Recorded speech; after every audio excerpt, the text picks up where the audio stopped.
бахшида ба 30 солагии истиқлолияти давлатии ҷумҳурии Тоҷикистон дар ҷамоати деҳоти ҳисори шаҳри Ҳисор 48 иншооти таъйиноташон гуногун ба нақша гирифта шуда, то имрӯз дар якчанд деҳаҳои дурдаст майдончаҳои варзишӣ, дӯконҳои хизматии маишӣ аз ҷониби соҳибкорони ватандӯсту ободкори маҳаллӣ мавриди баҳрабардорӣ қарор гирифт. дар ҳафти кушодашавии иншоотҳои мазкур намояндагони ҳукумати ҷумҳурии Тоҷикистон ва мақомоти маҳаллӣ иштирок намуда ҳамаи ободкориву созандагиро самараи ваҳдати миллӣ ва натиҷаи сулҳусуботи кишвар арзёбӣ карданд.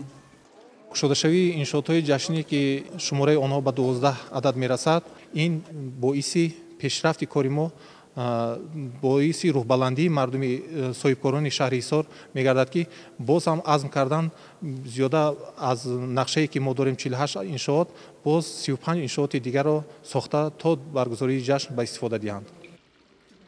айни ҳол корҳои сохтмонӣ, гармхона, боғи зимистона, бунгоҳи тиббӣ, кошонаи ҳусн, сартарошхона, майдончаҳои варзишӣ, корхонаҳои хурди истеҳсолӣ ва ғайраҳо дар ҳамаи деҳаҳои ҷамоати деҳоти ҳисори шаҳри Ҳисор аз ҷониби соҳибкорони маҳаллӣ муташаккилона ҷараён дорад. айни ҳол дар ин ҷо корҳои ободонӣ бо иштироки зиёда аз 40 нафар коргарон корҳо ба пешрафта истодааст.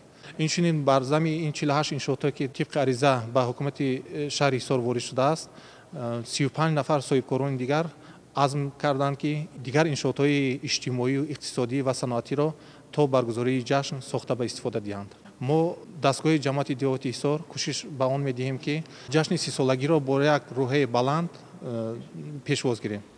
бояд гуфт ки бо сохта ба истифода додани иншооти дорои таъйиноти гуногун дар шаҳри Ҳисор сокинони зиёд бо ҷои кор ва маоши хуб таъмин хоҳанд шуд ва дар ин замина сатҳи зиндагии мардум баланд мегардад. бо ҳамин умед нақша доранд ки ҷашнҳои миллии кишварро бо дастовардҳои хуб пешвоз гиранд. гузориши Хуршед Алимов, Фирӯз Мирзоев аз шаҳри Ҳисор барои барномаи иттилоотии Навид.